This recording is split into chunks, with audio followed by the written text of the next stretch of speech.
Hello, my name's Laura and I'm 35 years old. I just recovered from something very traumatic and today I want to share my story with you. My story starts with my ex-husband Johnny and his mother, Deborah. Johnny and I met when we were in college. We got along really well and started dating fairly quickly after we met each other. We dated for around 4.5 years before getting married. Our relationship was generally great, but there was one person who always made me feel like crap, and that was my mother-in-law, Deborah. Deborah made it crystal clear to me the day that Johnny introduced me to her that she hated me. She would go out of her way to insult me whenever she could. It would hurt like hell, especially because I knew that I wasn't very conventionally pretty. Still, I believed that Johnny loved me for who I was, and that was enough to soothe me. After around 2 years of being married, I quit my job to start my own business with my best friend. It was very risky, but Johnny supported my decision, and within a year, the business started taking off. It was a slow and steady growth, but it was growth nonetheless. Over the next 2 years, the business began to experience large amounts of profits, and that meant that Johnny and I were living more than comfortably. Of course, you'd expect that to change the way that Deborah treated me, at least a little bit. But she was still the same. She would belittle all my achievements and would even yell at me for emasculating her son. Johnny would always remain silent during her tirades, and I guess that was what led to the downfall of our relationship. We began to argue a lot because I felt like he never stood up for me or even cared enough to do it. He would tell me that he couldn't talk to his mother that way, but all I heard was a pathetic excuse. Our fights only increased, and before I knew it, we were barely talking to each other. It was around this time that I found out that Deborah had been trying to set Johnny up with multiple other women. I found out because I happened to see the text come up on Johnny's phone when he was in the shower. I went through their chats and saw them talking a lot of smack about me. Johnny kept trying to tell Deborah to stop setting him up with women initially, but gradually he began to actually be picky with the women his mother sent him pictures of. I went to sleep, upset and disturbed, and decided that I would address my findings with Johnny the next day after work. The next day came, and the only thing I remember is that one moment I was driving to work, and the next I woke up to machines beeping around me and nurses surrounding me. My head was throbbing and I was very thirsty. I felt really weak, but I managed to ask the nurses to give me some water. After I drank water, I lay back down and tried to go back to sleep so I could get rid of the headache. I tried to move my legs in a different position to get more comfortable, but they wouldn't move. At first I was confused, but then I began panicking. I called out to the nurse and told her that I couldn't feel my legs. The nurse called the doctor immediately. He ran some tests where he poked and prodded my legs to confirm if I could feel anything. Around this time, Johnny walked into the room. He saw the frenzy and asked what was happening. One of the nurses filled him in and he seemed very worried. I was rushed for some more testing. After a while, the doctor told me that I was paralyzed. I felt my world shatter. Johnny walked out of the room. I thought it was because he was too overwhelmed with concern and grief for me. While Johnny was out of the room, I struggled to grapple with my new reality for a little while. The doctor gave me a little time before asking me if I was doing okay. "How are you feeling?" "Not good. I just got the most devastating news of my life." "I know, and I really am sorry that this has happened to you, but you need to get some rest." "I don't think I can rest. My mind is too much of a mess." "I can imagine. You just need to eat your meals and the nurses will administer the necessary medications for you. They are strong, so you'll end up falling asleep easily." "What use is all that? I'm going to be disabled. I might as well rot in here." "I know that everything seems hopeless right now, but there's always some hope that you can recover feeling in your legs." "What? Really?" "While your spinal cord is pretty damaged, it is still fairly treatable." "Are you absolutely sure, doctor?" "Yes, but—" "But what?" Since the damage is pretty significant, it'll take a long while. It will also be very rigorous and overall will put a huge strain on your physical and mental health. I don't mind any of that. I'll do it all. Just please, heal me. Of course. But before that, you need to do as I said. Eat your meals and let your body heal all your other injuries. Yes, doctor. I felt some relief knowing that my paralysis was not going to be permanent. There was still a chance for me to get better, and I was going to try my hardest to get back to where I used to be. Not long after the doctor left, the nurses filled me in on what had happened to me. Apparently, I got T-boned at an intersection and my car crashed into the side of the road.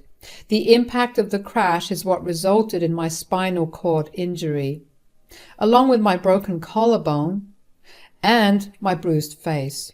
I had been in a coma for a week and only just came to and was horrified at what had happened. I was always a very careful driver, and for something this careless to happen was insane to me. I asked them if the one who crashed into me was okay, and they told me that he had been arrested for driving under the influence. Apparently, the man who crashed into me had a record-breaking amount of alcohol in his system, along with a mix of other drugs. He had been returning back home from a party and was barely awake when he crashed into me. He escaped with just a few scratches. I was upset and angry, but at the same time glad that he was arrested for his crime. The nurses brought me my meal around then, and when I was done eating, they gave me my medications. The doctor was not joking when he said that they were strong, because within the span of 15 minutes, I began to feel drowsy, and within the next 5 minutes, I was fast asleep. When I next woke up, it was the next day. I thought I was alone, at least that's what I thought, because my room was silent except for the sounds of the machine I was hooked up to. I carefully looked around the room and saw my mom sitting uncomfortably on the chair in the room and dozing off.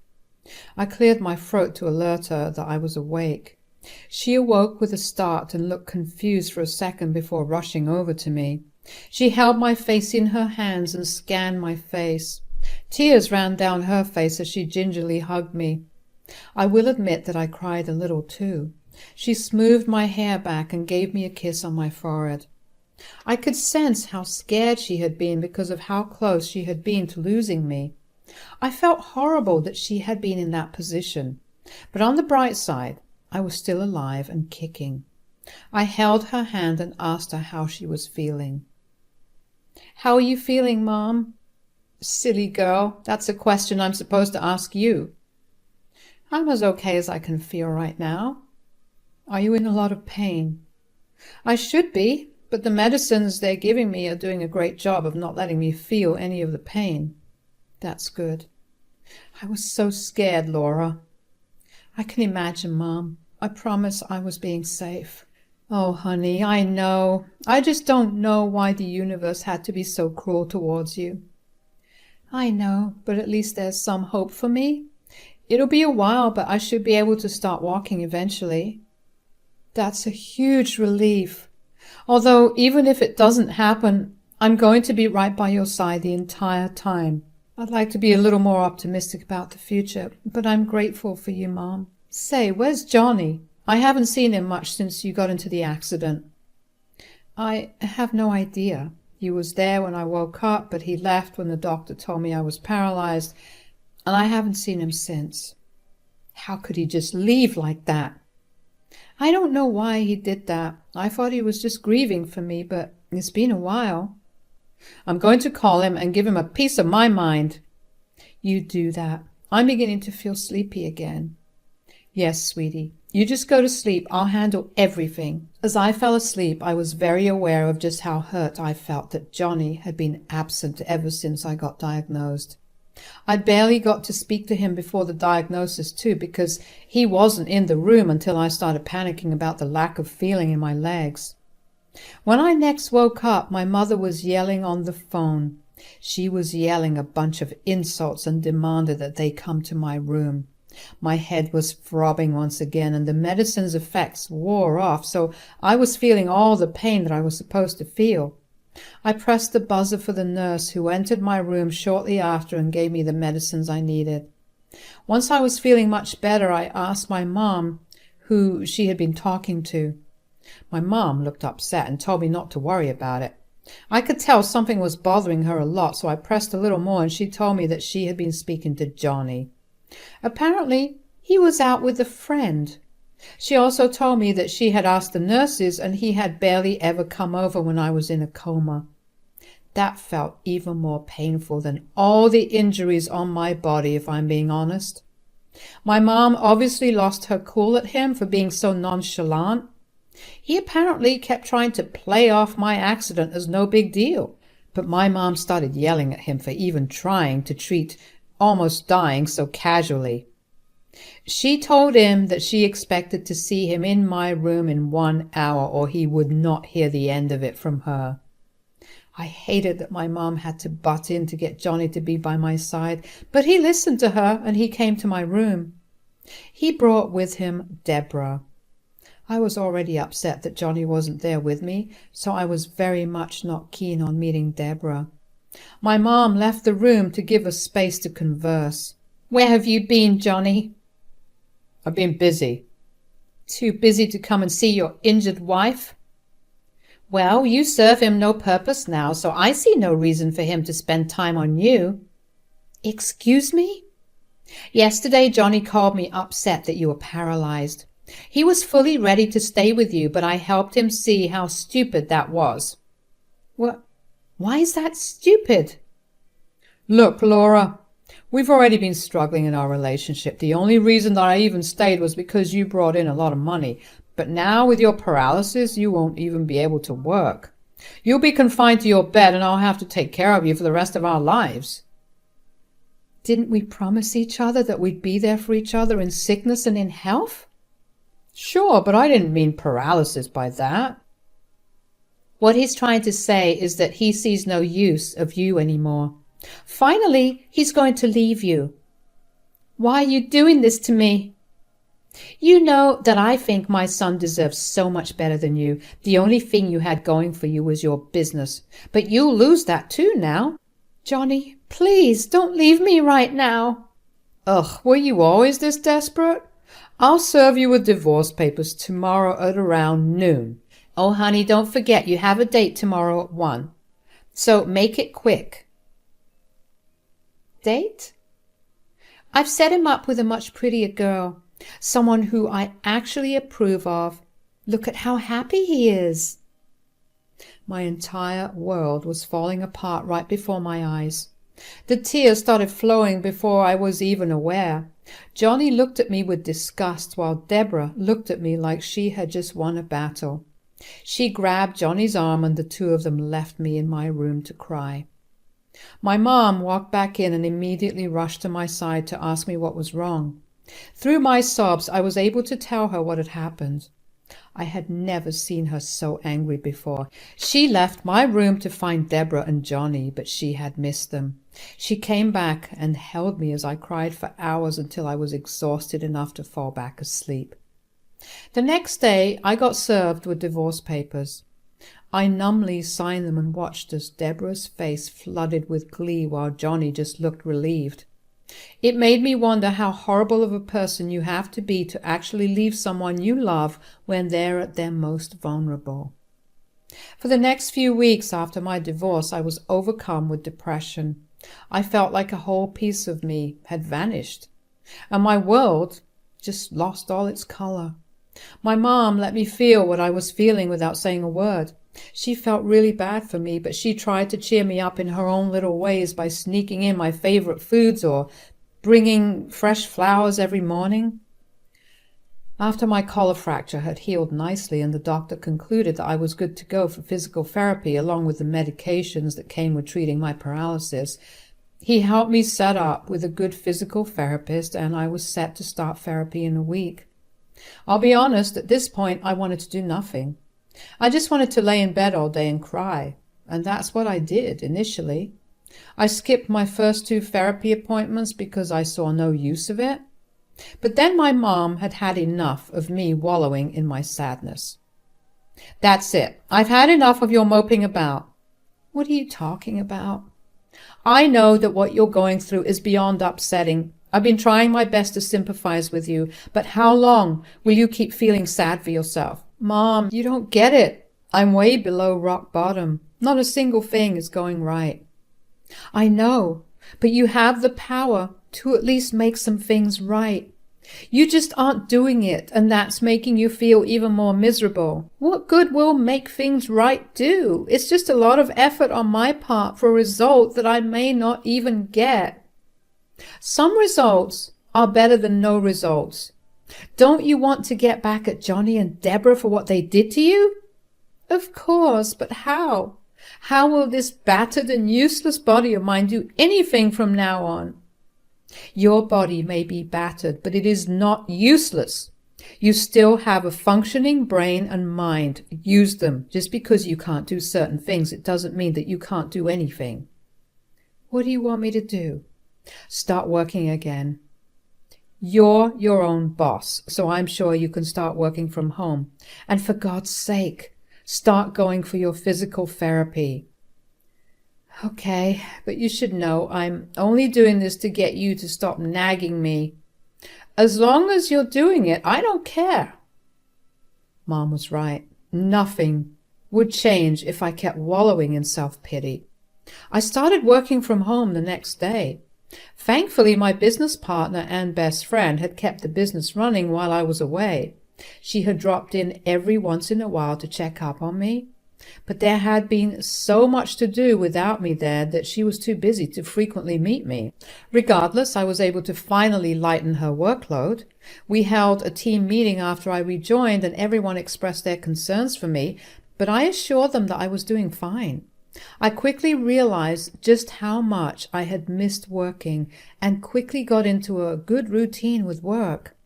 My mom was happy to see me getting back to my old self. I also began going for physical therapy regularly, about 3 times a week. At first, it was super humiliating to try to walk. I had to be supported and I could barely keep myself standing upright. I will admit that after the first week of physical therapy, I did contemplate quitting it. But then I happened to come across Johnny's post on Facebook. It was a picture of him getting married to some woman. The woman looked at least 10 years younger than him, and a quick look into her account told me that I had guessed correctly. I couldn't believe my eyes. It had only been a few months since Johnny and I divorced, and he was already with someone else. What was even more infuriating was that he had captioned the post with, "Sometimes you have to waste time on something useless to find something useful." I was seeing red at that moment. I wanted nothing more than to get back at him and Deborah. Right then and there, I decided to start working my butt off to not only get back to how I was before the accident, but to surpass it. Every time I thought about giving up, I simply remembered Johnny's post and I was all fired up. The next 6 years of my life saw a lot of progress. The first 2 years were spent relearning how to walk. By the end of 2 years, I was walking pretty well, although I did need to use a cane for safety purposes. For the next 4 years, I poured my heart and soul into my business. Pretty quickly, my company became a big name. I was living in the lap of luxury, but I was still not fully satisfied. I needed to get back at Johnny and Deborah. And then the perfect opportunity fell into my lap. Johnny's company was going under. They were struggling and in desperate need of someone to finance them. My company proposed a merger with us having a majority of the shares and profits, thereby giving us more power in the boardroom. They were desperate enough to agree to these terms. First thing I did when we made the merger official was to have a meeting with all the company's staff. When Johnny saw me walk in, he looked shocked. I walked in, not only without a cane, but in very high heels. That's right, I had fully recovered. I addressed everyone and told them that I would be the new CEO. I told them that there would not be a need for as many employees, so some of them would be either getting laid off or transferred to a different department. Of course, there was only one person who was going to get laid off, and that was Johnny. Johnny managed to corner after the meeting. "What the hell happened to you?" "What do you mean?" "Don't play stupid. The last time I saw you, you were paralyzed. How are you walking again?" Oh, did I not tell you? Right after you left me alone when the doctor told me I was paralyzed, he also told me that I was curable. It only took some therapy for me to be fully walking again. So you lied to me? How could I have lied to you, Johnny? You were barely there. And the one time that I was actually able to talk to you, you asked for a divorce. So, is this what this is? Revenge? Is that why you came back? Bold of you to assume that after everything I went through, I would want to waste my time on something as useless as you. So, you're going to be professional with this, right? I have a baby on the way and I would really appreciate it if you let me keep working here. Oh, wait, wasn't it you who said that sometimes we have to waste our time on useless things before we find something useful? Please don't do this. Funnily enough, I already have your letter of termination typed up and signed. You're fired. You jerk, how could you? You know that I need this job right now. And I needed you when I was at my worst in the hospital, but you left me for someone else. I hope you enjoy this taste of your own medicine. I walked out of there with my head held high. After work ended, I got a lot of calls and texts from Deborah calling me a disgusting and vile person. But I swiftly reminded her of what she did to me, and I told her that she was free to help her son in the same way she helped him realize just how useless I was. The taste of victory is really sweet. I finally feel vindicated, and I have a lot of people to thank. Without any of their help and support, I wouldn't be able to do what I did. If there's one thing I learned through all of this, it is that when you reach rock bottom, there's only one way to go, and that's up.